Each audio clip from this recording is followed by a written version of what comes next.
hoe I need some. Only hoe I need is just a whole lot of money. Only hoe I need is just a whole lot of money. Only hoe I need is just a whole lot of money. Only hoe I need is just a whole lot of money.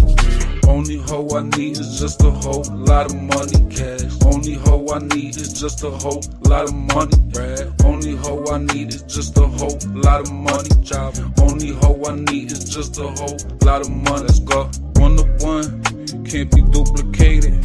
I don't copy energy, I just create it. Authenticity instinctive.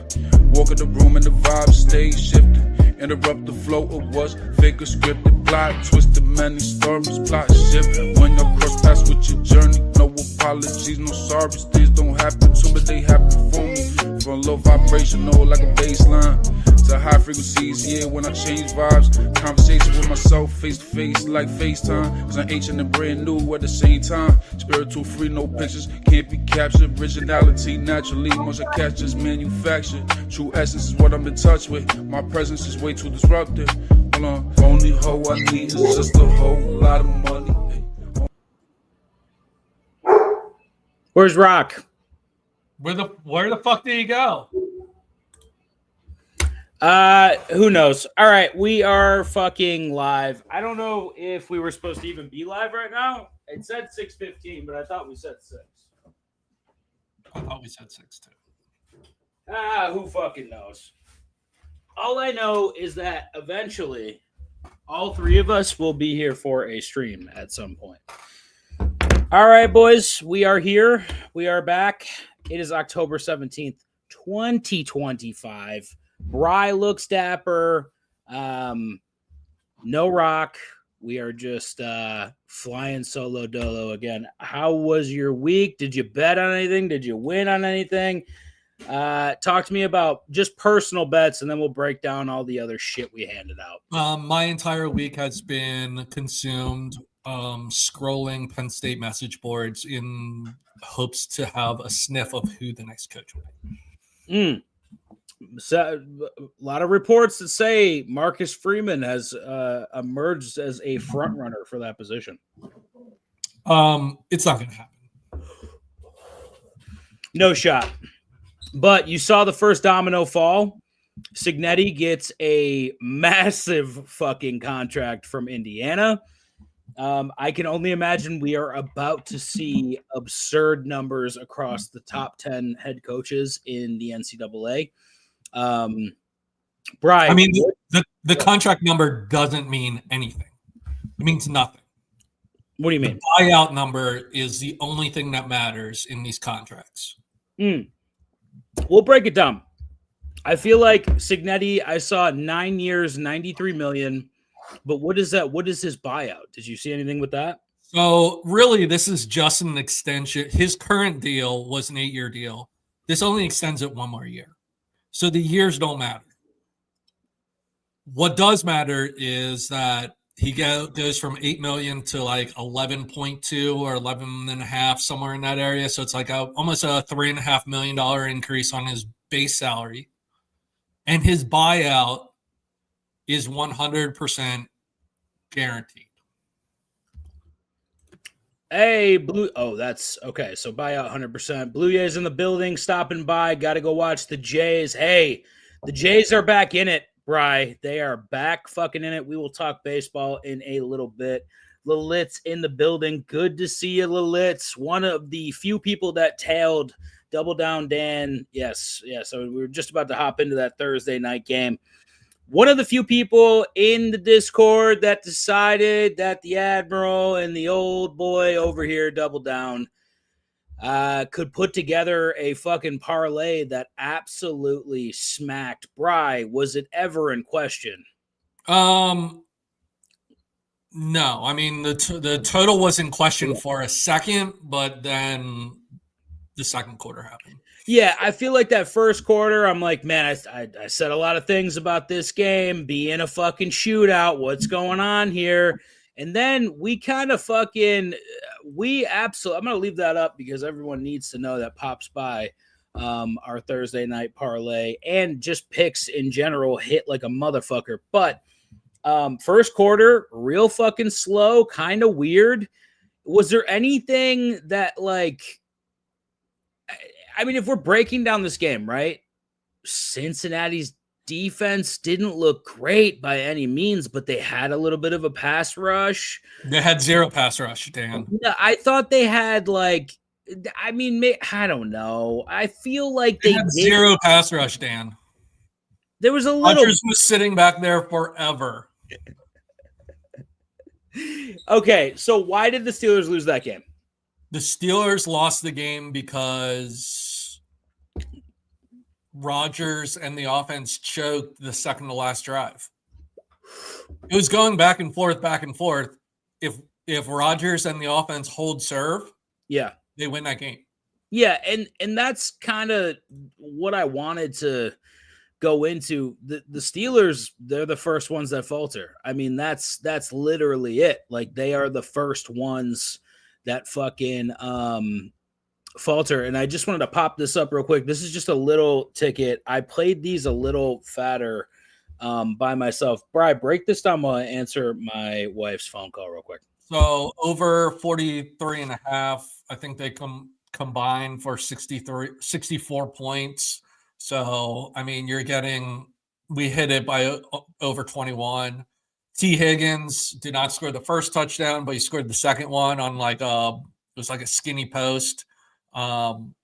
Beautiful throw by Flacco. Flacco looked great yesterday. And his over 27 and a half or 37 and a half passing attempts went way, way over. Let me pull up the stats on how many passing attempts he had. He had 47. So so very easy non-sweat bet on a Thursday night. 15 to win, 116 on this ticket, plus 675. So if you put 100 on it, $675 on a 3-leg parlay, all 3 legs sweatless. Yeah, I mean, when Flacco had 9 pass attempts, I think on the first drive, I was like, oh, we're fucking lit right now. There was a point in that game where Jamar Chase was on reception record watch. Mm-hmm. I mean, the record's 21. And who would have thought, Bri, that the correct strategy is just to throw the ball near him? Who would have thought that was the correct way for Cincinnati to be trying to play? Dude, what are we doing? How does it take this long to realize that you just need to get him the ball? Just throw the ball near him. The fucking guy catches everything. He catches everything. Jamar Chase, 23 targets, 16 receptions, 161 yards, and a TD. My one question here. Is this the return of Jamar Chase, fantasy-wise? Well, yeah. So we think this is going to continue? That's what I mean. Yeah. I mean, it worked, so they're going to continue to feed it, right? Absolutely. Anything that impressed you about Flacco? Well, the biggest thing about the Bengals offense, which needs to be stated, is that Flacco played a lot under center. But Joe Burrow does not play under center at all. He doesn't. Primarily in the shotgun. Shotgun, that's right. And what did Chase Brown do last night? He ran for 100 yards for the first time, looked like a competent running back again. So maybe this offense is, I mean, as much as I love Joe Burrow, and I think that he's one of the best quarterbacks in the league, maybe we need to put him under center. Right. It was a little jarring how good Joe Flacco looked in that game yesterday to me. Yeah. Like, as a dude that thinks Joe Burrow is very, very fucking elite at throwing the ball, it is alarming to me that Flacco walked in there after looking like a Walking Dead zombie playing quarterback in Cleveland and just was... I mean, it was Flacco from Cleveland of 3 years ago. You know what I mean? Like, throwing the ball all over the place. He's got great wide receivers all over the place. Everyone catches the ball. Chase Brown can catch the ball. Noah Fant can catch the ball. That little Ilya Sovic guy catches the fucking ball. Then you got Chase, Higgins. They don't fucking drop the fucking ball usually. This is the perfect situation to have a competent backup in, right? Like if you're the Bengals, you need a guy that can kind of mirror what Joe Burrow brings. But the best thing about Flacco is he has no ego now. His ego is dead. Like just from the amount of sheer shit talking towards that motherfucker, he will get under center. He will do this. He will do that. Really kind of shows you how competent this team is at putting together a game plan. On the flip side, though, the Steelers are still they're still one, right? They're still ahead of everyone else in the division. They're 5-2, 4-2, or something like that. What does this? Are you concerned about this team after last night? Not really. I mean, so I felt like Aaron Rodgers played a great game. He had 4 TD passes. He looked, I mean, I got to tell you, it's not prime Rodgers. I understand that, but the fucking dude looked pretty fucking good for a 42-year-old. I mean, if I look at what Rodgers' 2 interceptions, the one was a deep ball to DK, which he gave up on the route. He did. Now, the ball placement was inside. It should have been outside, but okay. Bad throw. And then the other one was just a fluky bounce off a DK into the defender's hand, and it just happened to get a knee down inbound. So I don't fault Rodgers for – I guess I fault Rodgers for the first interception. The second one I don't. And then, dude, at the end of the game, Hail Mary time, Aaron Rodgers, he threw the ball 67 yards in the air. And, like, didn't really look like it was difficult either. No, he kind of rolled out to the wrong side. Yeah. And kind of, like... stepped into his lineman. He skipped into it and fucking just threw a 67-yard fucking rope. Yes. It was beautiful. Like, the fucking dude throws the Hail Mary better than anyone else I've ever seen in my life. And I know Doug Flutie's got the most famous one, but I don't think anyone throws a better Hail Mary ball than Rodgers. I'm pretty sure Rodgers has the most. I think he has 4. Yeah, he does. He does have the most, and I've been on the recipient of watching our team lose because of that. He is a fucking dog with that fucking arm. What's up, boys? Trader Clem in the building. Good to see you, buddy. Don't worry, no self-harm was done after the Bills debacle. Still here in one piece for now. Gotta be honest with you. I wanted to jump off my roof. Still kind of do a little bit. Might still do it. I think you should. Rocky Prop in the building, looking fantastic. Is he still feeling sick? How we feeling, boys? I'm feeling better. I'm feeling good. I thought we were gonna start at 6:15, so sorry about that. Brian and I were a little fucking rearing to go, so no worries. I figured you would be a little busy at work. No big deal. Not a big deal. Dan's been very kind lately. Yeah, well, we're trying to flip it a little bit. It was hilarious watching these Blue Hairs channel there. No alliances. This is the alliance scandal. I do like that we have an audience and we get to talk sports. It's very nice. Juice Bar is here. There he is. Hey, Juice Bar is a good nickname for Rock. Yeah. Juice Bar, I like. All right, we got our first fantasy question. Trevin, for real, got offered Rico Dowdle and Tajay Spears for Quentin Johnson. QJ's got a rough schedule, and my wide receiver room is AJ Brown, Rome Odunze, Rashee Rice, and QJ. Yo, before we answer this, can I ask you a question? Is Rico Dowdle for real? Are you guys bought in on this? Like two great games. Like, is he for real? There's no way that they can. How would you, as the Carolina Panthers, when Chuba comes back, be like, yeah, what Rico did was nice, but we're going with our guy. You can't sell that to the fans, can you? It depends on how much they're paying Chuba Hubbard. No, absolutely not. No, because that's how these franchises think. So, like, if they're paying Chuba a lot of money and he's healthy, they're going to at least split carries. The fans don't give a shit about that. The fans care about how many yards and how many touchdowns he scores. They don't give a fuck about the fans. No team does. Do you think they give a fuck about fans? I think they do at a certain point, but here's the main point here. I think this is more of a circumstance of great matchups. Okay. I think this is probably what's going to happen. Chuba came out and he said, I expect to share the backfield. I expect to get my carries, but I'm sure that Rico will get his carries too. I think they have a little bit of a fucking. They could have a little bit of a two-headed monster here.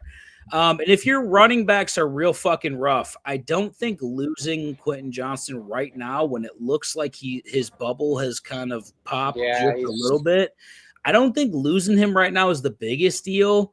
My one concern is how long does this hold up for the Panthers? Now, they have the Jets this week, so great. I think you could throw Rico right in there. I think they're going to run the fuck all over the Jets.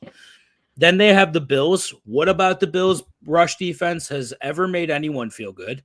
That's a good matchup. And if Rico's getting the carry still, I feel like that's not bad. I'm missing Bucky this week, and it's hard, and it's a hard week, so I'm kind of desperate. I get it. Hey, I'm in the same. If that offer came through, just sit on it and try to see what other moves are on the table. And don't counter offer, don't hit accept, don't decline it. Just leave it there where it is and try to make some other offers. If they don't go through, don't send offers. Just chat about them. Is Hubbard 100% coming back this week? From what I've heard, yes. Yeah, I think this kid's trying to sell high on Dowdle.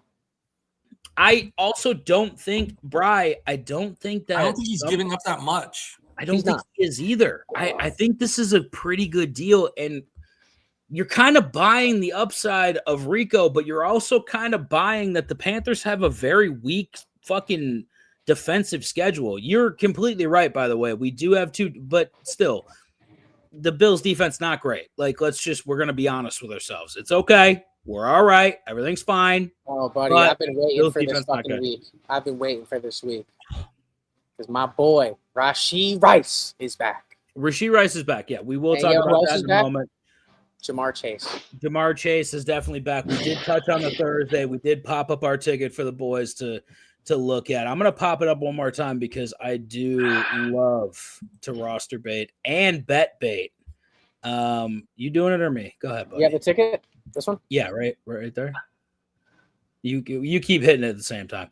Yeah, that's another little fucking just a little fucking little parlay, a little taste to get you fucking going for this week. Me and Bri cooked up a little bit of a lay in honor of Rocky Props himself. 43 and a half points couldn't have been easier to hit, Bri. That second quarter when we go into the fucking halftime, I felt pretty fucking good. We only needed 10 points. We only needed 10 points. And Flacco just kept throwing the fucking ball. Just a wonderful fucking time. Trevin, just to answer this question, to really hit this question, I say make this deal. I think Quentin Johnston's on the downturn. I think Rico has all the potential in the world. Because how many weeks are you going to be playing Quentin Johnston? That's a good point. In your starting lineup, based off of your other receivers. Well, his other receivers are really good, though. That's kind of what we mean. Like he said, his receiver room is Adunze, Rice, and AJ Brown. Don't you think he can take Bucky and Quentin Johnston and go get a fucking stud? He could, but it's all about where Bucky is when he comes back. Rashee White just kind of slotted in and took over, and he's fucking dug. He's fucking great. I have him on my fucking no bench league. I pulled the trigger this week and got rid of Bucky. So hopefully I made that trade. I would make the trade too. I think Rico Dowdle is kind of.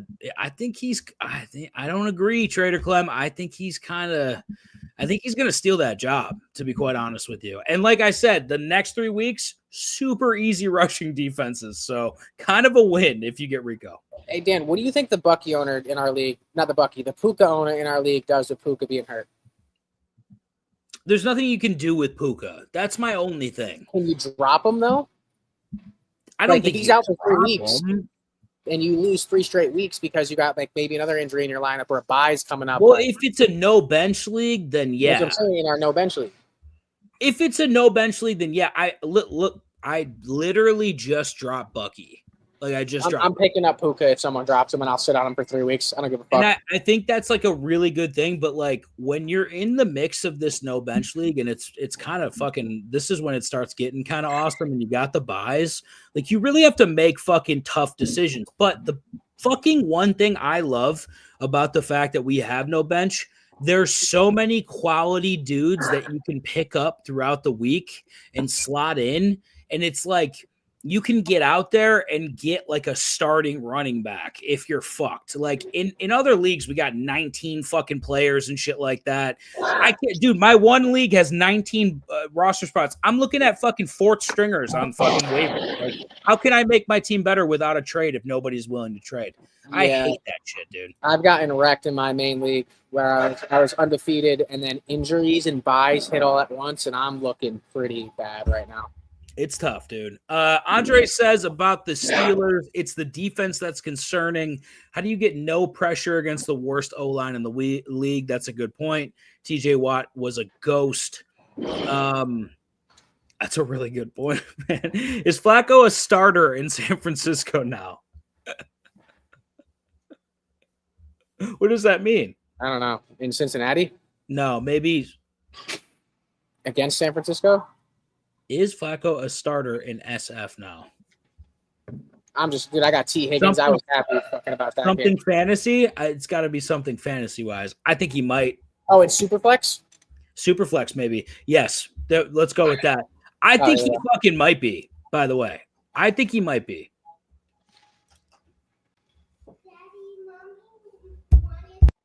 Yes, you can. All right, hey, I got all these topics to smack on. Fuck, man, it's been a busy week. I think we missed some comments up above. Did we? Let me take a look. I have Bijan and Bucky and Travion and Bam Knight as my RBs.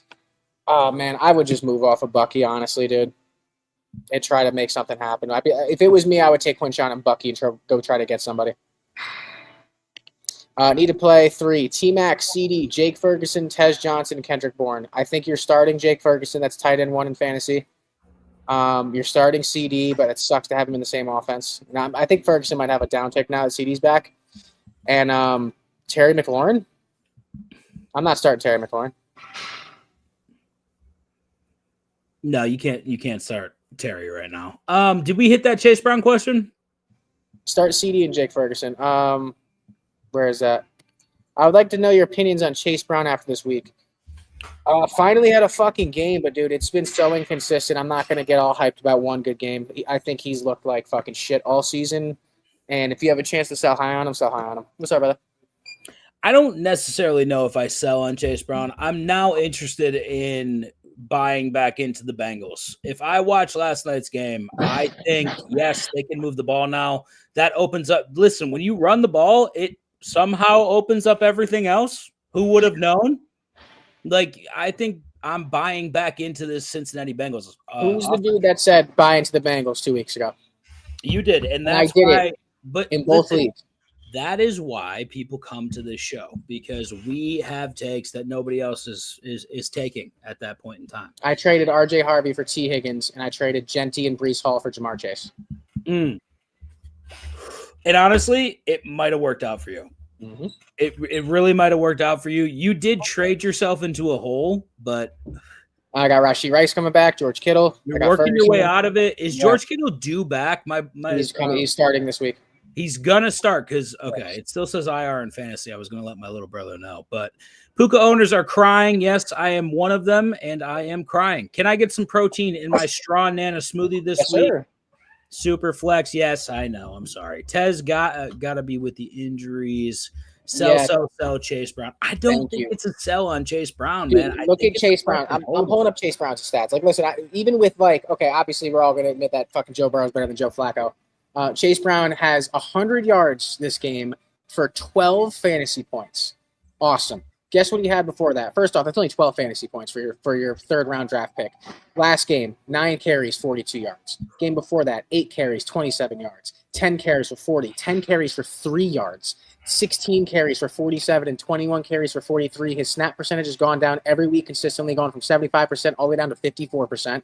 And even this past week, finishing as RB2 with one game being done, He had 11 carries. That's not that bad. That's not volume. He did turn out 9.82 yards per carry, and that's got him to 108 yards. Listen, my main point here right now is you have to hold Chase Brown because now we have signs of life. So why are we selling him after a 12-point performance when maybe, Bry, there might be a fucking 16, 17, 18-point performance down the line here? Like the Bengals schedule isn't a fucking it's not a bunch of heavy hitters, dude. They're getting out of that hard stretch. They went from Cleveland, Jacksonville, Minnesota, Denver, Detroit, Green Bay, Pittsburgh, and New York Jets coming up. Then they go into Chicago and then the bye, and then after it's Pittsburgh, New England, Baltimore, Buffalo, Baltimore, Miami, Arizona, Cleveland. I think those defenses are shoddy. Baltimore might be in a position where they don't have anything to fucking play for at that point because they're 1-5 right now. Dude, hold them. One more fucking week. You've finally got sparks, finally signs of life with this offense. Hold them for a week. Fucking go ahead. Like I said before, earlier in this podcast, I think Joe Flacco under center is the reason why Chase Brown will be a keeper. Joe Burrow taking 100% of snaps out of shotgun is not conducive to a good running game. However, when you start taking the ball under center, it opens up the play action. It opens up the running game. You saw their offensive line looked a lot better last night. Wonder why that is. Well, they were getting breaks. They were also run blocking where an offensive lineman can kind of attack instead of being attacked and shit like that. So, yeah, it's important, man. The NFL is not fucking college football. You can't sit in the shotgun 100% of all your snaps and expect to be non-predictable. Yeah, dude, I'm so far out on Chase Brown, and like if he had more than 11 carries, I'd be more in, dude. I think he just turned out a good game. If I'm going to trade Chase Brown for Bucky Irving. What are you selling him for? That's my thing. Selling him for the one. This is like, what can you get? That's I would go get Bucky Irving right now. You can't get Chase. You can't get Bucky for Chase. Impossible. You can't. You guys just said you're buying in on him. People just saw Thursday night game where he put up 100 yards. So what's up? If everyone's buying in, and then when you offer him for Bucky, they're going to be like, he had 12 points last game. What the fuck are you talking about?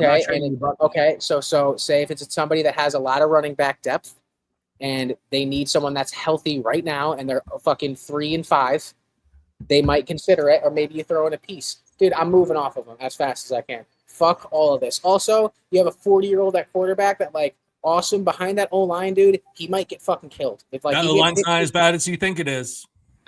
It's not. I mean, they kept him pretty clean yesterday. They did. Yeah. The O-line looks bad because Burrow is in fucking shotgun 100% of all snaps. I don't know about you. I've been out on Chase Brown. You have to play under center in the NFL. You have to. You have no choice. Everyone has to play under center. Otherwise, you're going to get fucking killed. And guess what?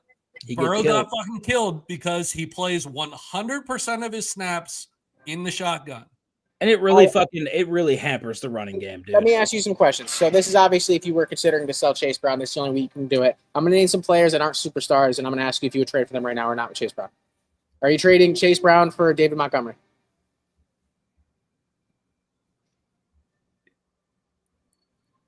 Yeah, I would. No. I would. J.K. Dobbins? No. Yes, He's I like would. fifth in the league in rushing. Damn. I would, yeah. Rico Dowdle? Probably hold off on that one because I don't know what kind of role he's going to have with Chuba back. Breece Hall? I'm good on Breece Hall. What about Cam Scatterbo?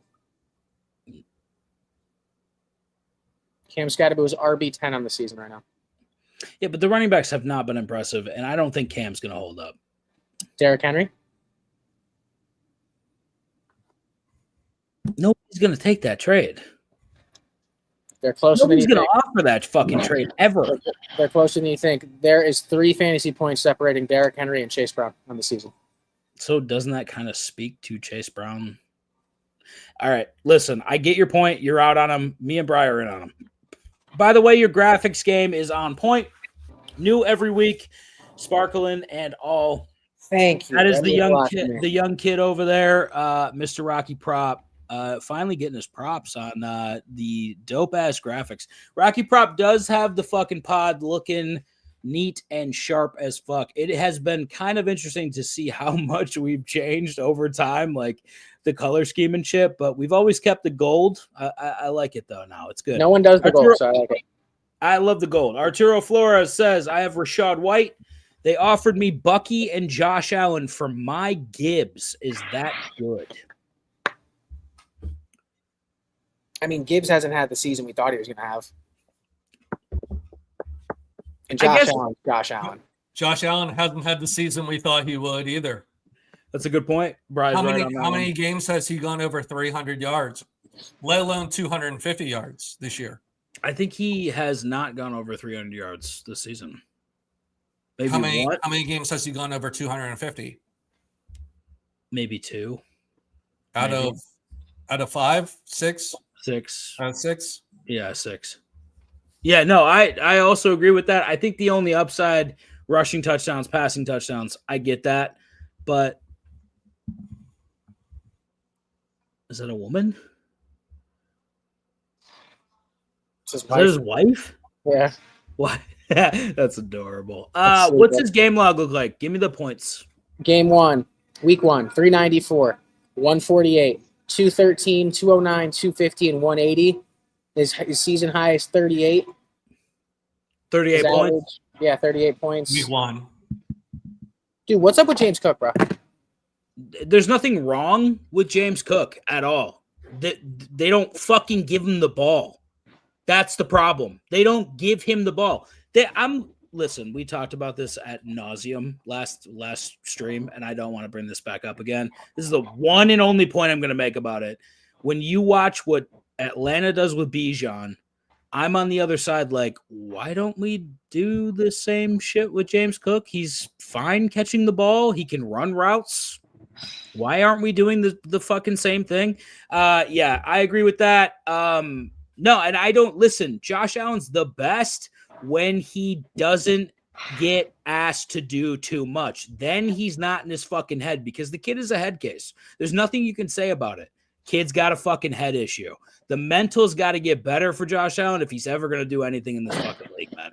I'm telling you, the way you can look at his eyes on the sideline and see him physically shaken up is crazy to me. That's just crazy. Haley Steinfeld. Oh, Joe Brady is Cook's problem. Agree completely. Joe Brady's a fucking moron. Just hand the ball off. Like, this isn't a fucking issue if you just give the ball to your best offensive weapon outside of Josh Allen. I don't understand why you would just not have him on the field when it's 4th down. Why? It just makes no sense. Oh, we didn't answer him. Hold on. He said we didn't answer him. I'm not making the trade. I'm keeping Gibbs. I would make this trade, actually. I'm not making that trade. I'm keeping Gibbs. Yeah, I'm keeping Gibbs. Bucky's coming back. He's going to be great. And I would assume Josh will score a couple more touchdowns this year. We go off tangents sometimes. I have no choice but to keep Chase Brown since nobody wants to trade for him. All I can do is hope that he keeps the momentum. That's honestly the move. If somebody offered me Chase Brown right now for anything, I'd be like, meh. I'm good. Let him fucking develop a little bit. Hopefully he has another couple good weeks. I might trade for Chase Brown now that I think about it. I might get like if I can give someone Keon Coleman for Chase Brown. I actually think that you probably might be able to. Hey, would you take Keon Coleman for Chase Brown? I know we're not in the same league, but as an owner, would you take it? I wouldn't be like offended to lose either one. I'd much rather have Chase Brown. Yeah, I just wouldn't be offended. offended. I'm about to send that right now. Who the fuck has Chase Brown in my league? Live trade. It's a live trade. I'm making that trade. I like it. What the fuck has Keon Coleman done this year? Nothing. No, I'm saying I would make the Josh Allen Gibbs trade. Snord says no. I don't know. I mean, I don't even know what you're answering, to be quite honest with you. Deion Coleman has had 25, 5, 5, 7, 10, and 4 points. Dude, fucking Bills just suck. Yeah, we're getting the shit kicked out of us. That's for sure. All right. We are moving on. Any last final fucking words on this Thursday night shit? I like 40-year-old football. Listen, Bry, myself, Rocky Prop, we hit bets. Just simple as that. Tail. The Litz tailed. He was happy. I don't even think Bry tailed. I'm pretty sure Bry didn't put this parlay in. I only played the over. But you won. I did. And it was nice. You had a good time? I mean, I guess so. For the topic I've been waiting on, though. Hey, I won some money. I'm fucking unhappy about It's winning fine. money over there. It's fine. Yes. What's the point? This week in the NFL, it is the topic I've been waiting for. Dan kind of leaked this in the chat, so you know what I'm talking about.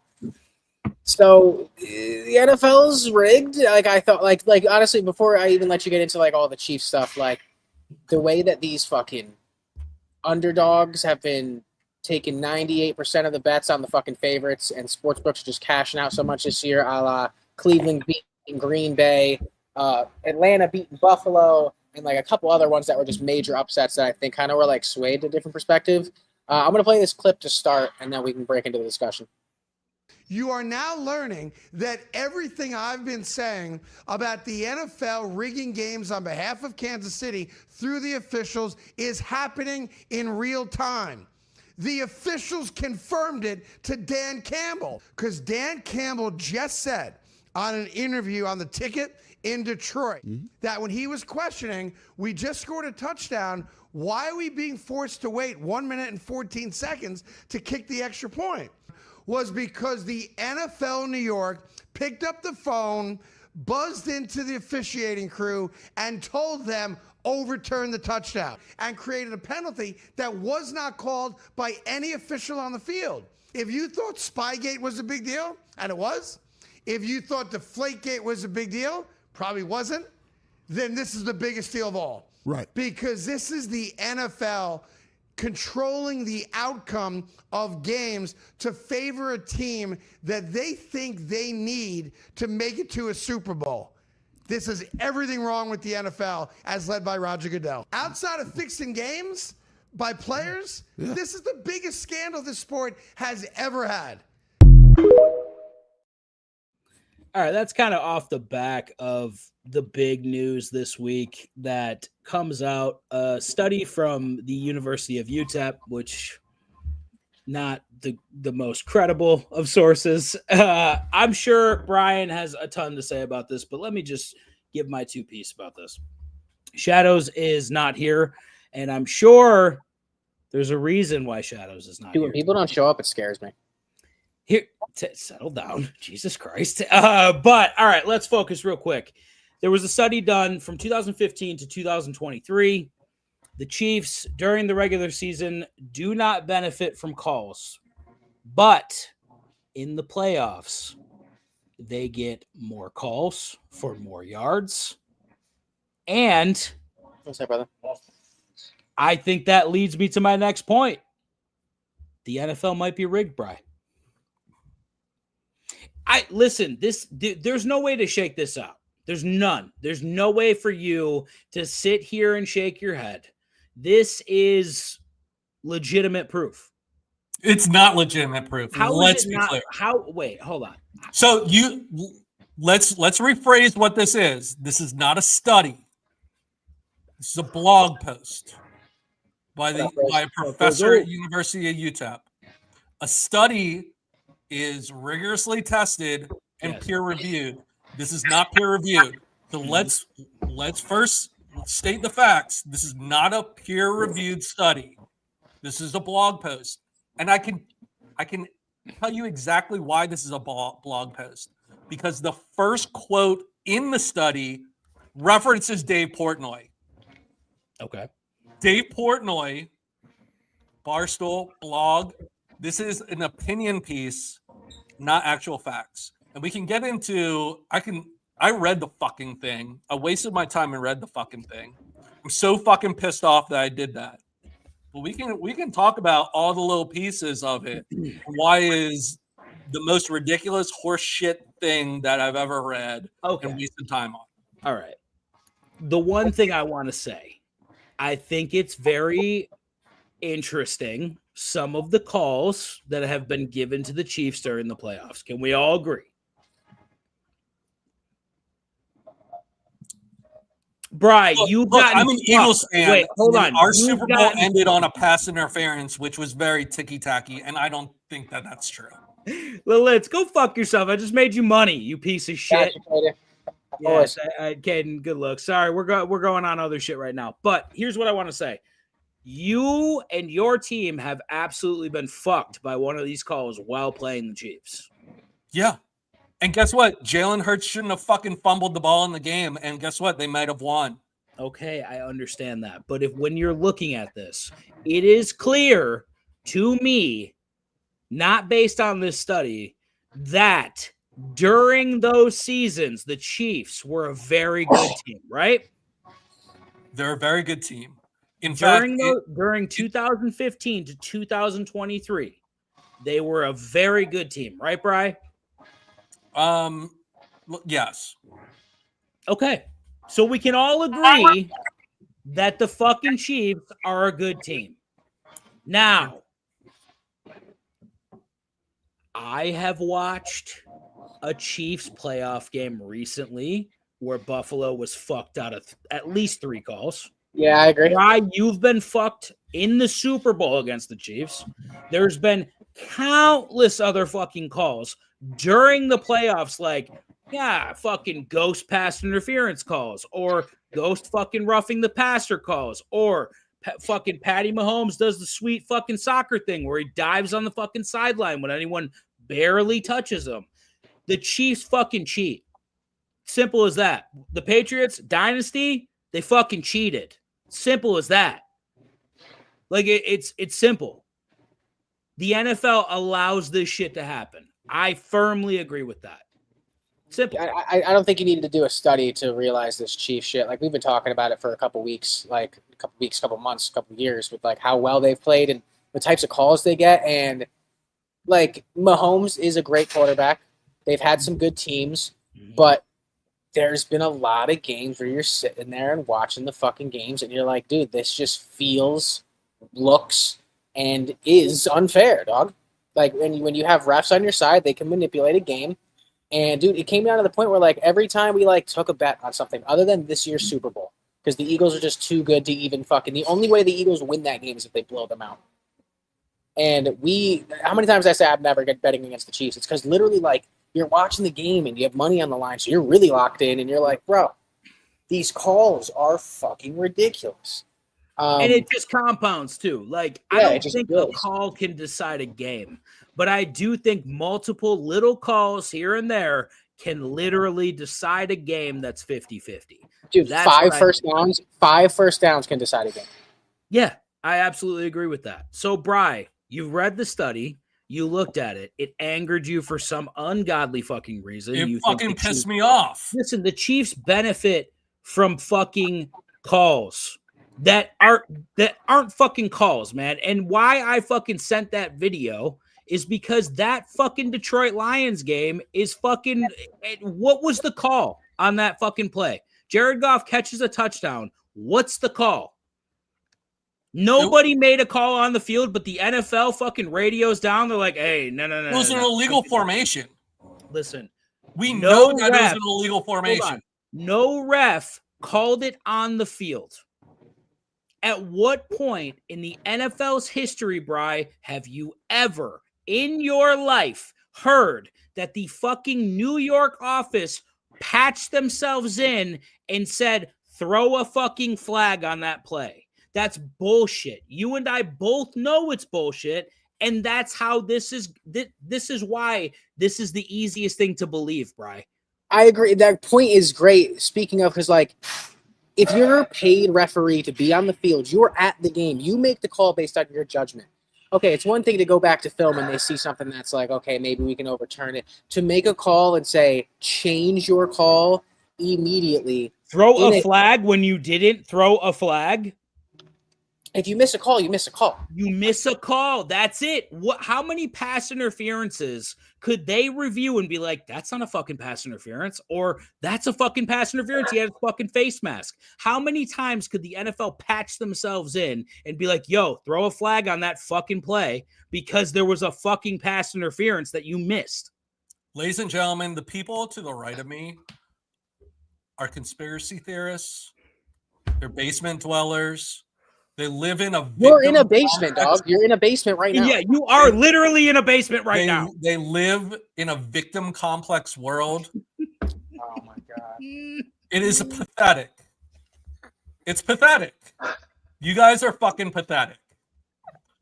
Let's talk about this study. Shut your fucking mouth. You'll do nothing. You'll do fucking nothing. Let him go. Let him go. This study goes from 2015 to.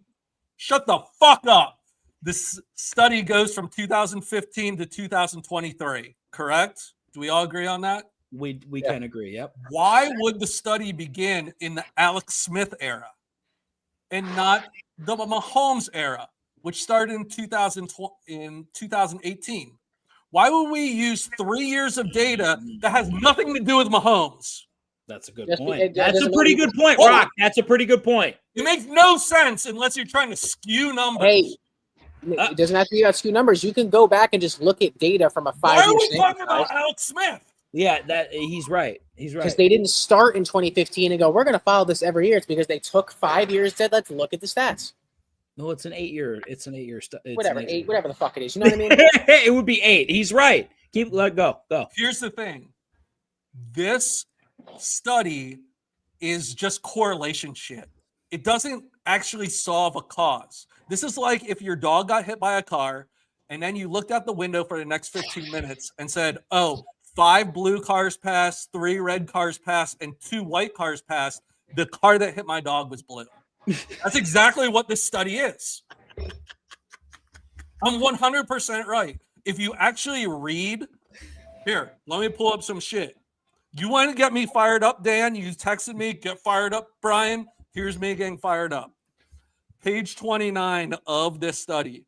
A major admitted limitation of our study is the lack of a valid natural experiment to explore the causal nature of our setting, and thus our findings only admit correlative estimates. It's correlative. Okay, my dog got hit by a car. I wonder what color the car was. I don't know what speed it was going. Like, these are the types of questions we should be asking. Dude, it's an entertainment game, and fucking if the league wants to make something happen, they'll make it happen. You don't publish an academic study with this bullshit. Page 7, for regular season games, Sports Media Watch selected covered games with national distribution. Thursday night, Sunday night, Monday night, and a subset of national televised games during Sunday afternoon. As a result, regionally televised games, which make up the substantial share of the NFL regular season, are omitted. So you're saying that the study only looks at Thursday night, Sunday night, Monday night, and I guess afternoon games that are on national TV? What happened? What about all the other games? What about all the other games? Are you just cherry picking stats to make you feel better, UTEP? It could be trying to push their narrative to a point of like, if they want their team to be marketable, you let them win on the games that are their most televised. Most marketable. Okay, let's talk about Taylor Swift. The study went from 2015 to 2023. When did Taylor Swift start dating? I wasn't talking about Taylor Swift. I'm talking about you want to Tom Brady leaves the league and you need a new guy. When did Taylor Swift enter the conversation? 2021 or some shit. I'm not talking about Taylor Swift, though. I'm talking about marketing the next great quarterback. Have a great night.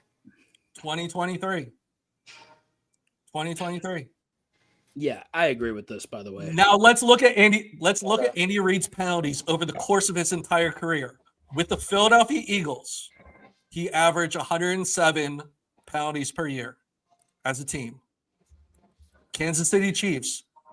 Do you dare guess how many penalties the Chiefs have been on average during his tenure in Kansas City? 108. 106. One penalty less over the course of his entire career in Kansas City than it was in Philadelphia. So this idea of, the Chiefs, this conspiracy theory that they're getting all these calls, you're cherry picking stats in order to make what you deem, what you see and hope is real, actually real. The scientific method is no longer a viable thing in academia. You don't ask a question and then prove, okay, well, let's answer the question. It's, I know the answer. Let me prove the answer. I mean, that's all I'm saying. All valid points. This shit, I wrote down notes as I fucking read it. It was fucking awful. It's fucking brutal. Okay. And to say that this is a UTEP study, it's a blog post. It's a fucking blog post. Well, it looked like a study, all right? It looked like a study the way they set it up. The way everybody's reacting to it looked like a fucking study. But here's if it was the thing. a real scientific study, do you think they would interview anyone, a former referee, a current person who played in the NFL, a former NFL player, or anyone in the league office? They did not. Brian, let me ask you a question. Let me ask you a question. All right, so the Chiefs have played 11 playoff games since 2021. Okay, how many times do you think the Chiefs had more penalties than their opponents in any one of those 11 playoff games? If you had to guess. I don't know. If you had to guess, it's a football game, 11 game sample, how many times do you think the Chiefs had more penalties than their opponents in any one of those 11 playoff games? 3 or 4. Okay, Dan? 0. He is correct. 0. In those 11 games, how many times have the Chiefs' opponents had more penalties than the Chiefs? 11. 11. That's correct. And I triple checked. Okay. So I knew this question was going to come up. You know what the study fails to do? It fails to differentiate the fact that home teams potentially get more calls than away teams. And what have the Chiefs done over the course of their playoff runs? They've been the home team. Fucking been the home team. Except in Buffalo. Also, what does the study not do? The study doesn't even recognize the fact that maybe Mahomes is the greatest quarterback ever to escape sacks in the history of the NFL, who extends plays. And what happens when a wide receiver is running around and trying to get open for an extended period of time? Defensive backs get handsy. Do they not?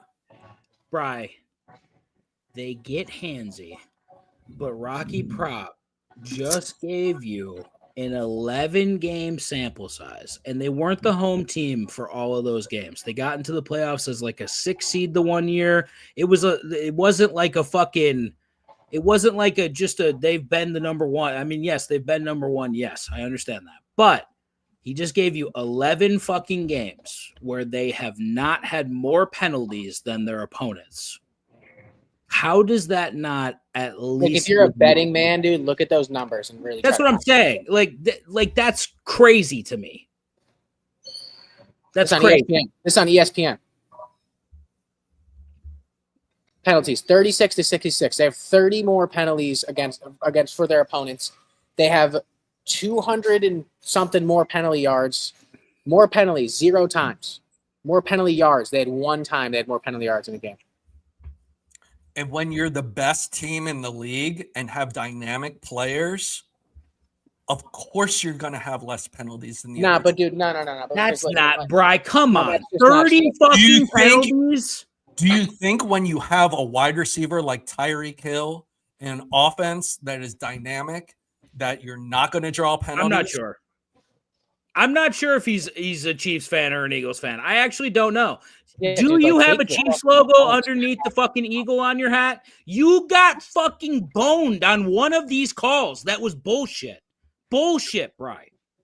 For sure. I understand that. But guess what? I'm not the one here bitching and complaining like, oh, We're not Mahomes bitching and fucking complaining. kicked my When you dog. watch the game, and here's the thing. Trader Clem's right. When you watch it happen for 20 fucking years with Tom Brady and you sit there and just watch it happen every fucking week, dude. And Brian, then it just shifts over to this fucking cocksucker in Kansas City. It's bullshit. The only reason you're not upset is because in that span, you've won a Super Bowl. That's it. If you hadn't, you'd be just as irate as us right now. And Brian, real quick, so majority of those calls were all 15-yard calls, 7 of them being roughing the passer calls against their opponents. Do not take this trade. 4 unnecessary roughness calls on them. 1 unsportsmanlike, 11 total defensive pass interference or defensive holding calls. 8 of those games were decided by 1 score or less. Don't rough Mahomes. Dog. 8 of those games are decided by 1 score or less. In a 1-score game, Bri, how many calls does it take to motherfucking decide the outcome of the game? And then look at how many penalties. 30 more. So you're saying, so the difference is 30, correct? Yes. In 11 games.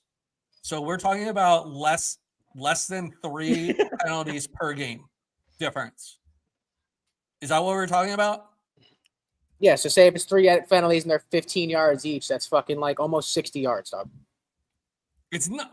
What are we talking about? They have the penalty stats right, or penalty yards right there. So the difference between penalty yards is 222 yards divided by 11. The difference is 20 yards in penalties per game.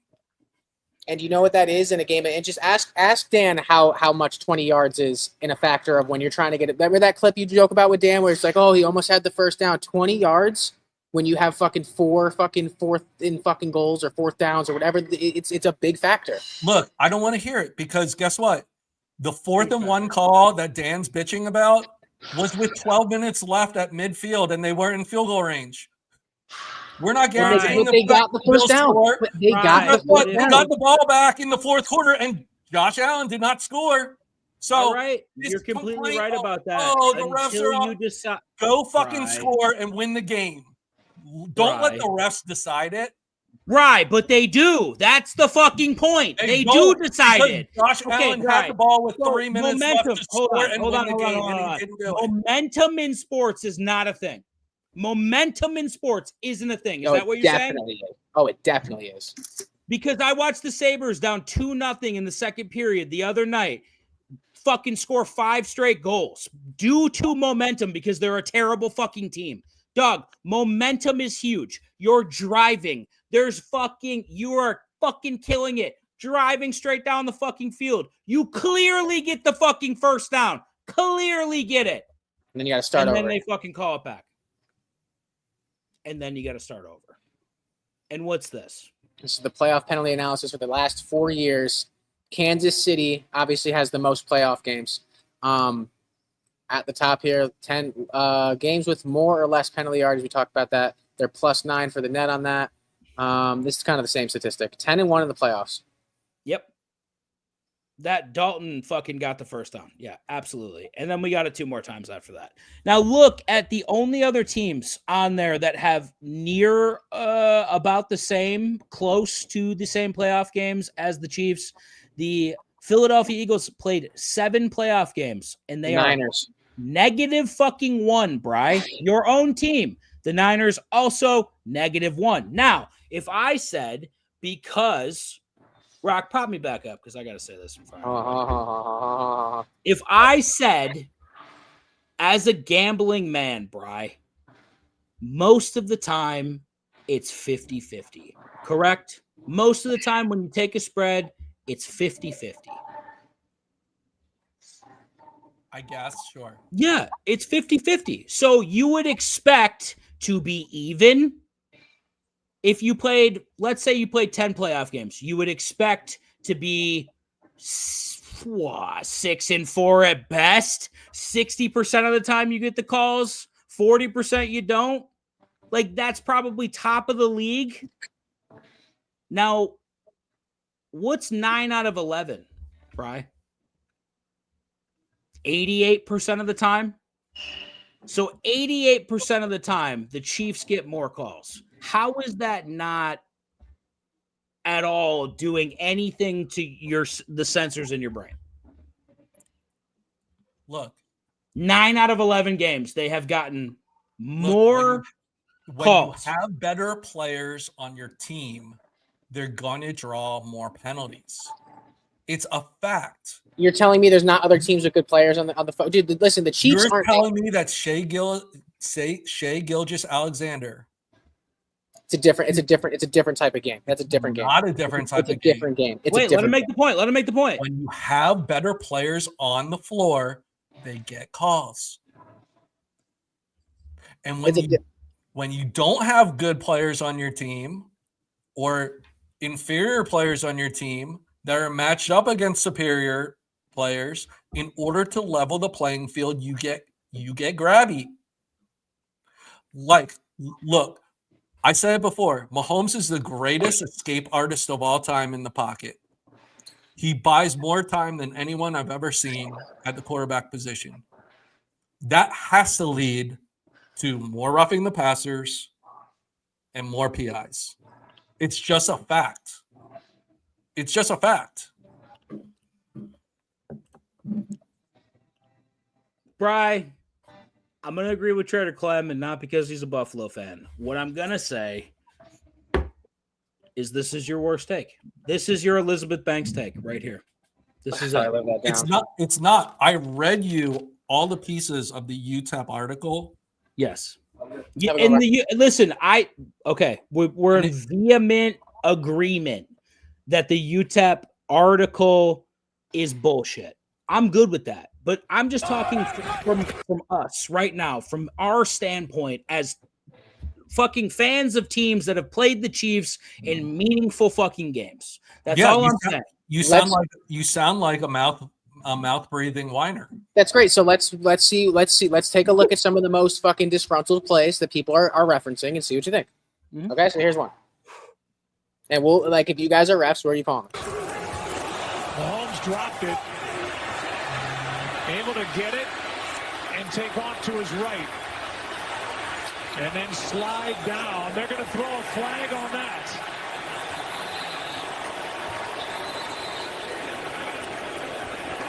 I mean, it was a late slide, but they throw the flag, and it was Clay Martin who threw it. Personal foul. Unnecessary roughness. Defense number 39. Oh, come on. 15-yard penalty. The announcers are like, Jesus Christ. Yeah, I mean, he's a runner, and I could not disagree with that one more. And he barely gets hit. That's the second penalty now that's been called against the Texans.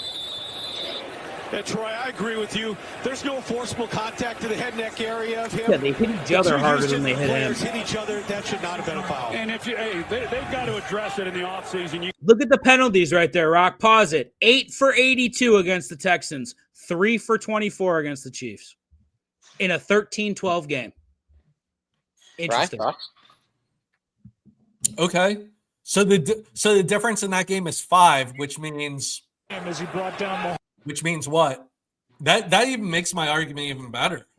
I don't think it. If there's one game where the Chiefs had 5 more penalties, that brings the average for the other 10 games down to like 2. We saw the discrepancy. It's 30 penalties. So an average of fucking 2.8 more calls per game. Same game. As he brought down Mahomes. Second and goal. This is so fucking small. It just doesn't matter. Takes that little pass and then puts it in his left hand. He kind of flops out of bounds. They're not going to throw a flag. Mahomes trying to get a free first down, won't get it. And a gain of just 2 as To'o is along the sideline to make the stop. You know, he's trying to draw the penalty. You see that rather than just run out of bounds, he slows down. And that's what he does all the time. Okay, call him a flopper then. Frustration. He is a flopper. I get it. That's fine. I have no problem with you calling Mahomes a flopper.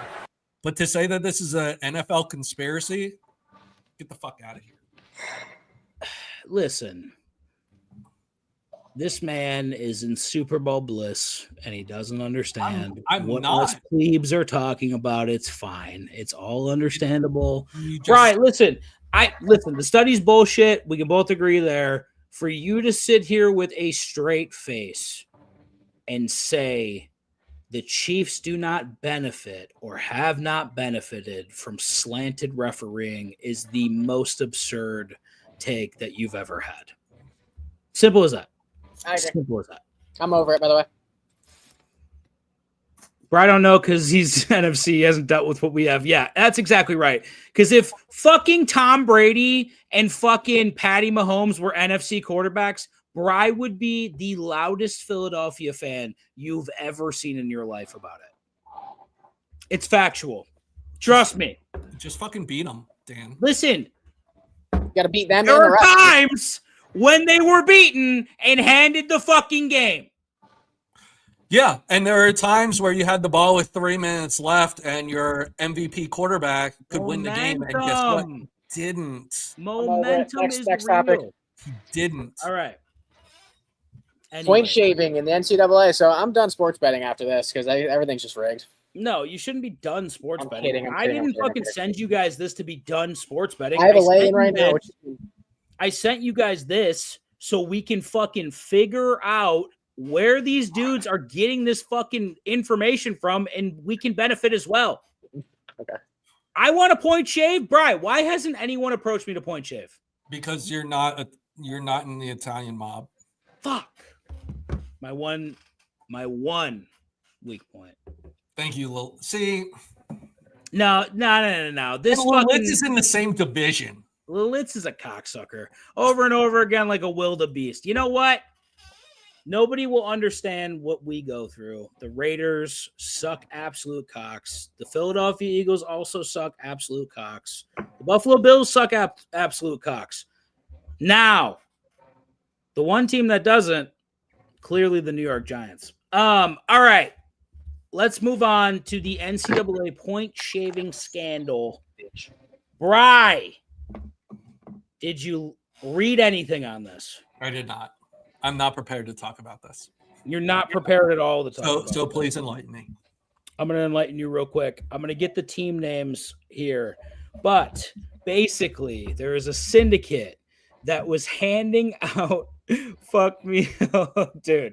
They were handing out plays, right? And unfortunately not doing it in a smart fucking way. Like people that never bet or had like inactive accounts that like barely fucking bet anything were like throwing 10 grand on like Eastern Michigan to win in the first half or to lose in the first half and shit like that. So you had like probably hold on. Let me hit you with this. So it's across 9 sports books in 13 states and Canada, right?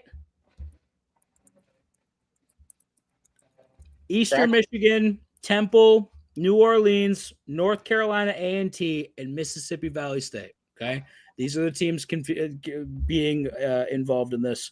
But the biggest one is Stony Brook. So last December 1st, Stony Brook played Norfolk State, Bri. How much money do you think was down on that game? On an average week, I would say maybe a couple of $1,000. One betting account in Michigan placed 9 $300 bets on Norfolk State to win. Then, like 4 dudes on a fucking like a business trip walk into the casino in New Orleans and put down $2,500, $1,700, then attempted to wager $20,000 between the 3 of them, and then ended up putting down a collective total of $19,000 on Norfolk State to cover the first half spread. How fucking nuts is this, dude? But I mean, with these people are fucking dumbasses to begin with. Yeah, Doug. Like that's what I was thinking. Like, why wouldn't you? How would you go about, Brian? Let's get a little technical right now. How would you go about this to not get caught? Well, if you know that there's, let's say, 5 games that are being shaved, and you're in on all 5 of them, you parlay them for like $100. Oh my God. Oh, Brian, when I get this point shaving shit settled, we're about to make some money. Good. That's a good fucking point. Do you not? Dude, right? that's a good. Why didn't they just parlay it? Yeah. Why don't you just parlay all those games and then it looks like, oh shit, I can't believe I hit my parlay. Yeah, and then they're gonna be like, oh, he put $100 on this. I mean, how much would it pay out for $100 though? You think like What you was got it? a 5-team parlay, right? $100, let's say, pays out 1,000, 2,000, Yeah. something like that. How much? But here's what you could do as well. You could add both sides of another random game that's not even involved. You could just keep fucking stretching it, really. You could be like, okay, well, I have these 5 games. I'm also going to add LSU on one ticket. I'm going to also add whoever LSU's playing on another ticket. So you can fucking that's nice. You know what I'm saying?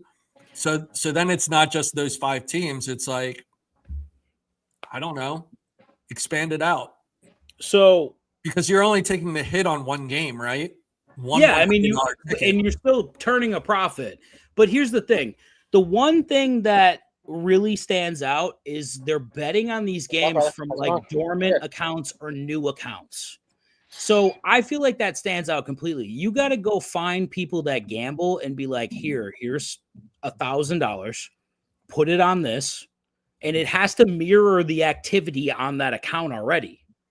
What you need to do is you need to take the family, get on a plane, go to Vegas, make it look like it's just like a family vacation, go down to the sports book, and hit it. These apps are fucking too smart. They have AI that goes over. Okay, you gotta place like legal, like actual wager, like fucking ticket. You got to get tickets for this, and you have to be smart about it. You can't be like, oh, I'm gonna put $1,000. Oh shit, I found more money. Let's go put another $1,000 ticket on. It has to be one ticket in a Vegas casino, in a parlay, and you have to put multiple parlays down so it looks like, holy shit, one of my tickets hit. Crazy. So realistically, you gotta fucking these mob guys need to fucking talk to me. You gotta I don't want to be involved in the mob, but no, I think we absolutely do. If the mob's watching, we want a point shave. Don't you dare, Brian. I want free money. How dare you? Okay. Andre, I am gonna talk you out of it because I think Miami covers that game. Nah, put $3K on it, buddy. Nah, in my opinion, Miami covers that spread. I don't know what Bry's got on it. We'll talk college football in a minute here, but yeah, big news for the Lits. I fucking love a little fucking point shaving, buddy. I'm just in on it. I'm always in on it. Bry, we need to be on the right side of these one time.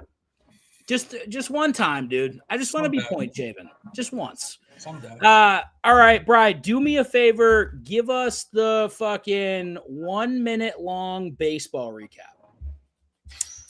So the Dodgers are going to win, and the Blue Jays need to win tonight to tie the series. I thought it was 2-2 already. Is it not 2-2? I thought it was 2-1. I think the Jays won last night. Did they win last night? I think so. It is tied. Yes. Yeah, it's 2-2. The Jays did the thing I said. They went away and won both games. So now there's no home field advantage.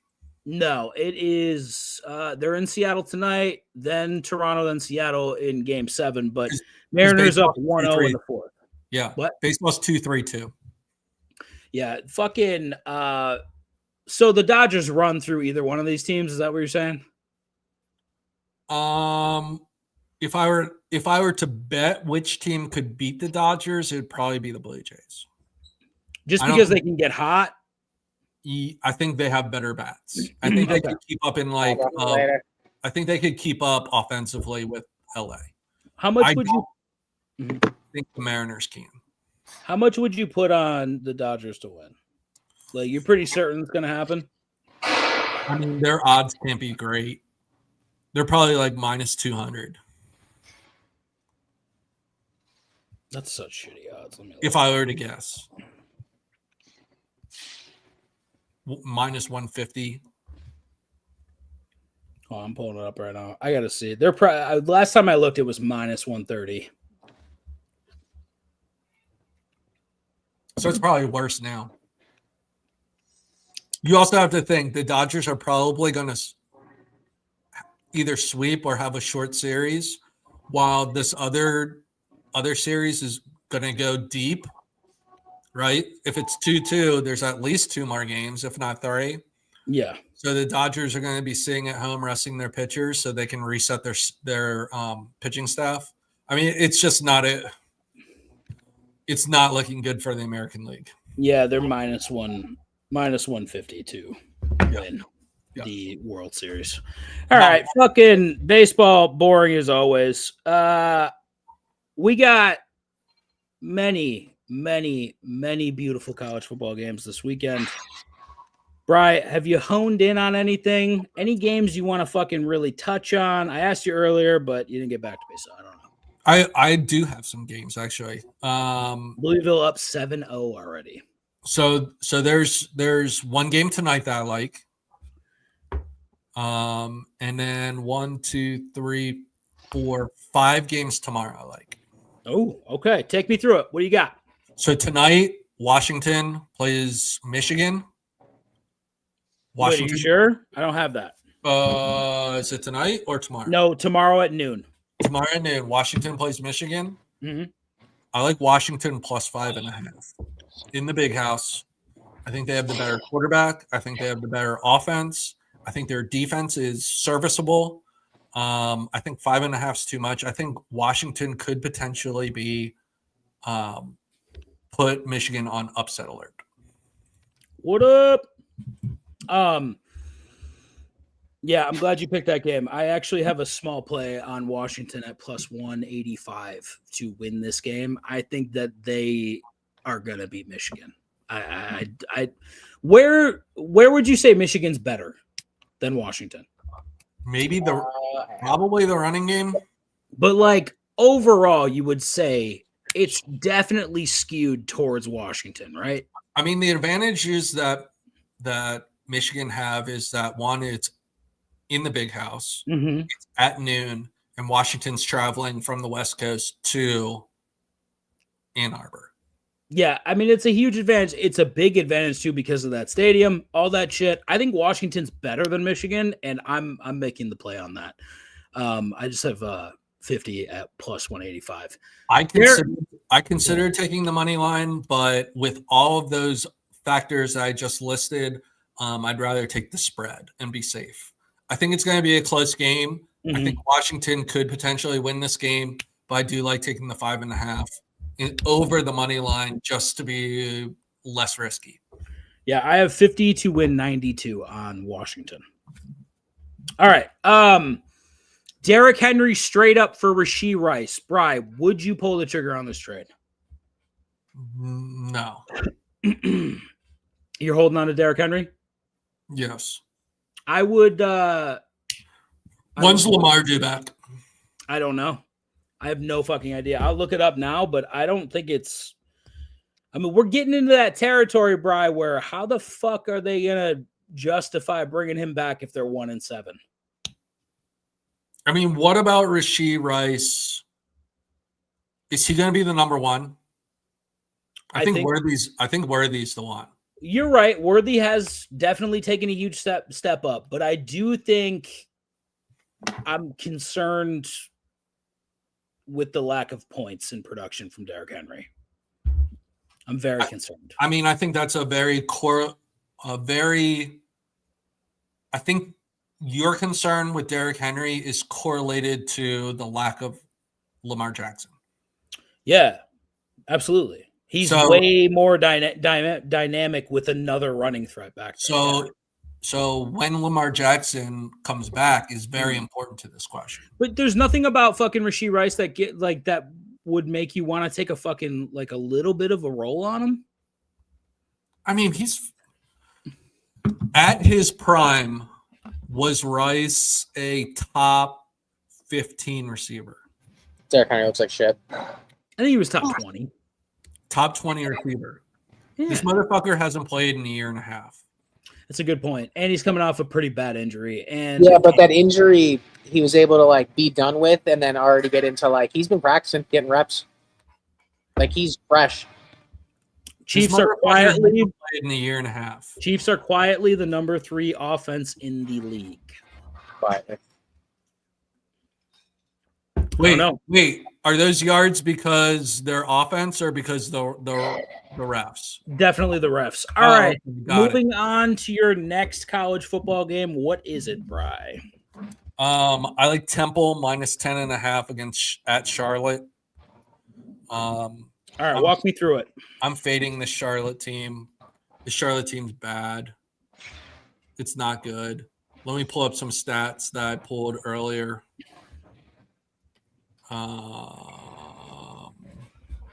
Where's this Temple game?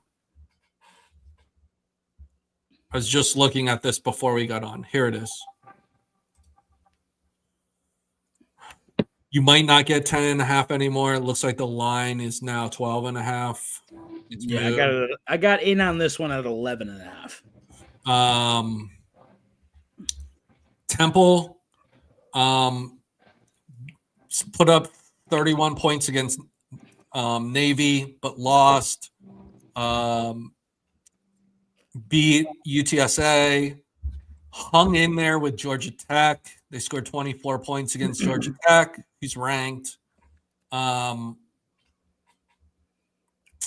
10.5 is not enough. And I have Temple winning by at least 18 points. I would take this all the way up to 14. Charlotte is truly one of the worst teams I've ever seen play football. I like it. What's the next one on the docket? Oregon Rutgers. I have the over 61.5. I think both of these teams are going to fucking score. Rutgers played a fucking shootout against Washington last week. Oregon, their offense looked brutal against Indiana. I think they come back and put a pounding on Rutgers. I think Oregon could score 40 plus points very easily. I'm counting on Rutgers scoring at least 17. You think Oregon puts the fucking whooping on them, huh? I think Oregon is going to score a lot. This Rutgers defense is not good, but Shiano has I'm betting more on the reason why I'm betting this is because I think Oregon's going to score 30 to 40 points regardless. I'm betting on Shiano's offense because Shiano's offense has looked really good throughout the season. Yeah, they look strangely competent in New Jersey. I lean Rutgers plus 17.5 in this game. I don't really have anything. I'm not even convinced that Oregon's defense is very good. Mm-mm. No, I am concerned about that. I think Rutgers could keep this within 18 points. Absolutely. All right. What's your fourth game now? What's your fourth game? I have Ohio State minus 25.5. This line has actually come down. I think it was like 20. It opened around 27.5. Ohio State's going to absolutely blow the doors off of Luke Fickell tomorrow. I can't believe this game is so. I can't believe the spread's so low. Anything under 28 points, I would take. Now, what did Wisconsin do last week? He scored 0 points, and they gave up 37 points to an Iowa team that their offense I don't think is great. So you bring Ohio State into Madison, Wisconsin. I think they're going to fucking put up points, and I don't think Wisconsin can keep up. By the way, Wisconsin's over-under on team total is 6.5. So if that gives you any indication of what Vegas thinks of Wisconsin, I can't imagine Wisconsin scores in this game unless it's like absolute garbage time. Yep. All right, last game.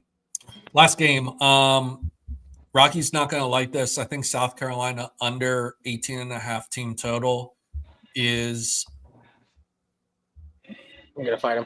fucking great. I don't think South Carolina is going to be able to score the ball. It's supposed to be at this game. I think South Carolina is going to die in this game. South Carolina had questions about their offensive line to begin with. At the beginning of the season, it's reared its ugly head throughout the season, and now they have to play Oklahoma, who has a fucking scary defensive line. And Oklahoma needs it bad. They need Oklahoma a win. needs it bad. They need it real bad. And 5.5 is way too low, in my opinion. I think Oklahoma keeps South Carolina under 18.5 points to win. Yeah. Or I'm sorry, Oklahoma keeps South Carolina under 18. Bitch. All right. The one play, the second play that I want to give out on the stream. I'm taking Texas Tech minus 9.5 against Arizona State. I don't care if Levitt plays or doesn't play. I don't think that Tech will be bothered by this Arizona State team. I'm really high on this Tech team. I think they're very fucking good. I'm doing 110 to 100 on Texas Tech minus 9.5. I don't know what the line is at now. I got that line a little bit earlier in the week, but I'm not impressed by Arizona State at all. So this line fluctuated quite a bit because when the line opened, I don't think there was a thought that Levitt could play. And then when Levitt said that he could play, I think it was like a 2.5 point swing. That's wild. It's scary to me just because 9.5 is 2 scores. Mm-hmm. I think Texas Tech can do it. I think they beat Arizona State fairly handily. I left it off my card. It was a lean on my board though. Yeah, you don't love the 9.5, but there's nothing I've seen from this Arizona State team that I'm excited by. I think that Texas Tech is actually a legitimate playoff team, and I think they'll beat the fuck out of Arizona State, which is a fraud. They're just really a fraud this year. So, what do you have on the Notre Dame USC game? So I looked at this game quite a bit. I think USC covers the 9.5. It's not an official play. It's more of a lean. 9.5 seems way too much for a rivalry game. I agree with that. And I feel like Notre Dame has been able to run the ball against some pretty fucking terrible defenses. Now you get a real defense. And now UCLA is not a great defense by any means, but they have some big bodies who can actually challenge the Notre Dame offensive line. That's a little hobbled right now as well. So I think this game is a little bit closer than what the spread is. That's the only reason why I would take UCLA. I think if everyone was healthy on a neutral field, I think 9.5 is probably too much. So that's the only reason why I kind of lean towards USC in this game. Yeah, I mean, you got to love that 61.5 point total. I think we go over that. I also, unfortunately, the model is telling me that USC should win this game by 1.8 points. So that's sad. I will absolutely not be happy if that happens. But, Bri, you're right. This is probably the most competent team Notre Dame has played since its last loss. I feel like USC's got the bodies to kind of throw. You got to kind of hurt offensive line over there. CJ Carr, it's a fucking rivalry game. He's a freshman. Big fucking deal to play USC. I don't know. I think they can keep it within 9. But, Bri, that total, I mean, I just feel like this Notre Dame defense can be beat everywhere. So I fucking think that 61.5 is too low in my opinion. I'm going to go over that, and I think we'll make it official 55 to win 50 on the over 61.5 in that Notre Dame USC game. I mean, and I'm assuming that Andre wants us to talk about the Ole Miss Georgia game. Yeah, let's chat about it. Andre not here. He's probably enjoying his Friday night like we should be. Yeah, that's what he do. That's what he do. Watch. But let's talk about it because this is probably the biggest game on the slate, right? By a lot. Yeah. I mean, the only other game that would compare is LSU and Vanderbilt. Let's talk about that one afterwards because I have an opinion on that game. Let's talk Georgia, Mississippi first. Am I crazy for taking Ole Miss plus 7.5 here? I think Mississippi. So Georgia has been fucking dog shit in the first half. Bad, like really bad. So if you look at it nationally, they're below. They're ranked below, like 50th in the nation in defense in the first half. So that's concerning, right? Now, good things for Georgia.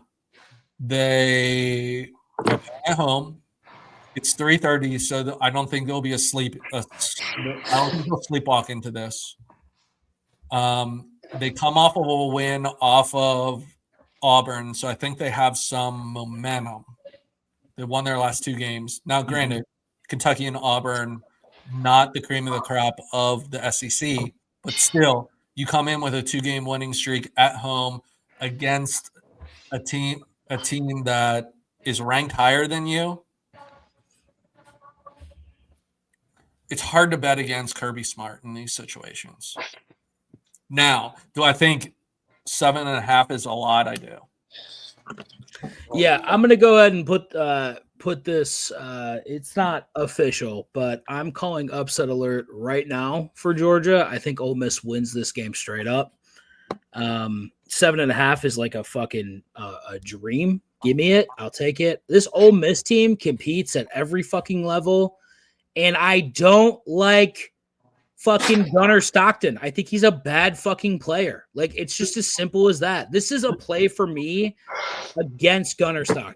That's it. Does last week's game for Ole Miss, were they? No. It doesn't scare me at all, Bri, because it's Washington State. Yeah. You think, listen, we have Georgia next week. That's a classic looking ahead game. They're not worried about Washington State in any stretch of the. They almost got clipped. They almost got clipped, and luckily, because they're a good team, they didn't get clipped. But what I do think happened is they saw Georgia, and I think Lane Kiffin is actually ready to take that next step up. We have seen him have Ole Miss teams that are pretty good down there. I think this is his most complete team yet, man. And I think they're better than Georgia. And I think 7.5 is crazy. LSU Vanderbilt. I got Vandy winning this game. I mean, they're 2.5-point favorites at home. What the fuck? Were you not shocked by this line? Not really. I mean, look at what Vanderbilt's done. Yeah, let's talk about it because Vandy really, Paiva he needs to. That guy he's pretty good, man. Fucking great. I mean, besides going into Brian Denny and saying that they're going to beat Alabama and not doing it, they're losing by 16. Now, granted, that shouldn't have been 16. It should have been. That should have been a tight game. It was a tight game. That should have been a 9-point loss. Yeah. But scores 1-1 in the 5th. But I'm not impressed with this LSU team. They only beat South Carolina by 10 at home. They should have beat them by more. How close is this LSU team to giving up on Brian Kelly? I mean, the problem is their defense is really good. Their defense is so good, Brian, but how much longer? I think they got one more loss before they give up on fucking Brian Kelly. Here's my thing about Vanderbilt. I think 2.5 is too low. I think Vanderbilt's going to smack these guys. They're good, well coached, got a lot of talent. I don't think that LSU does any better than Vanderbilt did against Alabama. I don't think so at all. And frankly, I like the quarterback play better from Vanderbilt, surprisingly, Bri. I mean, who would you say has had the better season thus far? I mean, Pavia hasn't played anyone now. He hasn't played. I mean, he's played Alabama. He played Alabama. I mean, he was there. They played. I'm just saying, who has had the better season? Nussmeier has looked like a shell of himself. Probably Pavia. Yeah, I think Vanderbilt can win this game. Also, I just feel like it means something that the fucking bookmakers were like, yeah, Vanderbilt's a 2.5 point favorite. That's a big deal, dude. When's the last time Vanderbilt's ever been favored over LSU? It's true. This might be the first time ever that this has happened, by the way. The game I really want to talk to you about, because I think it's a fucking travesty. Iowa is 2.5 point favorites against Penn State after getting rid of that fucking crotch stain head coach of yours. Are they not going to be super hyped for this game? Penn State or Iowa? Penn State. I'm not betting anything on Penn State for the rest of the year. I think they're going to be pretty fucking happy with the fact that that fucking moron is out of fucking Happy Valley. So I do think Penn State wins this game. This team has given up. They gave up on the coach, Bri. They didn't give up yet. I mean, if you knew what I knew about what happened over the last 6 months at Happy Valley, it would blow your mind. So what the fuck happened? How do you know? Because I pay to be on fucking message boards and read fucking all the insiders for like 4 or 5 hours a day. Holy fuck. So it's bad? Oh, it was bad. This summer was bad. What happened? Oh, James Franklin asked for a contract extension after losing to Notre Dame. And the AD said, no, you prove it this year, and then we'll talk about a contract, which pissed Franklin off. That's one. Would have pissed me off. 2, we had lots of money coming in from NIL after the Notre Dame game. Franklin didn't want to go out and buy guys because he didn't want to upset the culture in the locker room.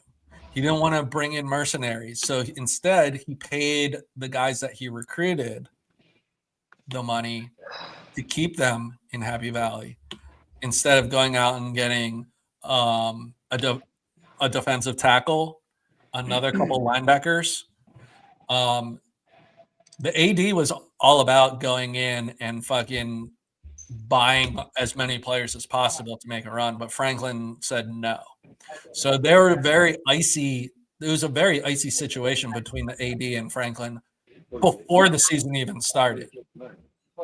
Wow. Okay, I did not fucking think that was a thing. If I just took them at -3.5, so yes. So what we've learned is Franklin is very much like Dabo, where he hates the transfer portal and hates NIL. But Brian, can you be a successful head coach now and hate it? You can't. You can't. 100%. I mean, look at what Dabo has done this year. You have to embrace the NIL. You have to embrace the transfer portal. It's just part of the game at this point. So the Oregon game happens, right? They lose. Franklin ended up over the offseason giving $3 million to Drew Aller, $1 million to Katron Allen, $1 million to Nick Singleton. And guess who didn't show up for those games? Drew Aller and Nick Singleton. That's $4 million. And guess what happened after the Oregon game? The locker room divided because they're like, why are these fuckers making this much money and we aren't? So the locker room imploded after the Oregon game, which is the reason why you had such a poor showing at UCLA and thus a poor showing with Northwestern. So I don't know if the locker room is in a better spot at this point. That's pretty much what I know about the whole Franklin situation. This wasn't, you lost 2 games to teams that you were 20-point favorites to. This has been brewing for the last 6 months. The athletic director at Penn State and James Franklin have been butting heads for the last 6 months. That's fucking insane, dude. Wow. Bri, I can't believe that happened. That's fucking crazy. There you go. Damn. All right, boys. I mean, we talked about all of it. I feel like we're good. I think so. I think the only other game that we could potentially talk about is Tennessee and Alabama. Yeah, I mean, fuck it. Let's do it. Let's do it. Why not? Fuck it. Let's talk about it. I think I don't see any way that Tennessee wins this game. No, that's what I was about to say. I don't think that this game is close, actually, at all. I think Kalen DeBoer has proven over the short sample size that we have that he can win games at home. On the road is a different story. But Tennessee, look at the record Tennessee has against Alabama over the last 10 years. I think Tennessee's maybe won 1 or 2 games. Like, Alabama dominates this rivalry. They do. And it's not even close. And I don't think Tennessee walks in to Bryant-Denny Stadium at 7:30. I know I've been hard on DeBoer, but I think he wins tomorrow night. And I think they win in spectacular fashion. I think they're hot. They've won their last 5 games. Do you think that they cover the spread? I think that half a point scares me. Now that it's 7.5, I might tease it down to just 7. But yeah, I think they win by a touchdown, if not more. Yeah. I think that they probably blow Tennessee out. I am not super stoked at all about Tennessee this year. I think Heupel's got his time coming up shortly too. So we shall see, man. I find it very interesting how we've flipped on DeBoer as well. The last 5 games, he's been fantastic. He beat Georgia in Athens. I mean, he's been lights out, Brian. Yeah. He's been absolutely lights out. So I think it's definitely well deserved. But he listened to this podcast when I called him out after that Florida State game or that Miami game. I think that's true. I'm going to say it now. I think it's true. What's the matter, Rock? Why you look like somebody killed your goat? Because I'm getting fucking yelled at to make a fake doctor's note. I just did. By who? It's like, I need it now. I'm like, by who? Who do you think? Why does he need a fake doc? Tell him to fucking grow up. Jesus Christ. It wasn't Kev. It was Mark. No, I was just like, dude, I'm like, fuck. Oh, my God. And he's like, do it now. Do it now. He's such a fucking nut job. He did send me 20 bucks. But it got me through college football, so, Hey, that's kind of a win. You didn't have to listen to us give out just beautiful winning bets, and you don't get to make money with us. That's great. All right, anyways, we talked about it. We fucking went through it all, boys. Let's hope Miami pulls it out as minus 3.5 point favorites now, live on the fucking line. If not, I'm going to cry probably a little bit, and then we'll be back Sunday. You're going to cry just like you cry about the referees. I'm gonna do good this weekend. Listen, there's not a weekend that goes by where you don't do well. You just don't place round robin bets. Well, I just referred someone to the book, and that's all the money I'm using. So I'm just gonna try to do like some straight bets and some round robin shits, and just round robin your bets, dude. You'll make so much fucking money. You know how many times you've given out a parlay and I've taken like 4 legs from it, put it together, and it's hit? You just get the good 4 legs. I'll take something that's like, oh, here's a 8-legger, and I'll take just the 4 legs, and then 1 leg will kill the 8-legger and the 4-legger. No, not for me. All right, boys, that's it for us. Hopefully CD comes back healthy, and hopefully Rice sucks and the Chiefs lose the next 10 games in a row. That's it for Degen Fantasy and Bry, who is a trader. Goodbye. Yeah, the money calling, yeah, the money calling, bitch, I'm up. Yeah, the money calling, yeah, the money calling, hit me up. Yeah, the money calling, yeah, the money calling, bitch, I'm up. Yeah, the money calling, yeah, the money calling, hit me up. Hey, Saba with the truck. Hey, bitch, I'm money thumbing, eating pasta with the bug. I'ma call up Josh Todd, get the grip and let it bust. If you fucking with the gang, give your hair against the sun. Matter of fact, stream not over. Stream's not over. Why not? You did have one question. Do you have any? I don't want to run out on them. Do you have any UFC parlays? Hold on. That's how much we love y'all. I got to close the gym in 5 minutes. Fucking Jesus. We'll put it in the chat, in the Discord. Just get in the fucking Discord and I'll look at it. It's not a great fucking card this weekend, but there might be some things. We'll dabble. Let's get in the fucking Discord. We'll talk. Yeah, the money calling, yeah, the money calling, bitch, I'm up. Yeah, the money calling, yeah,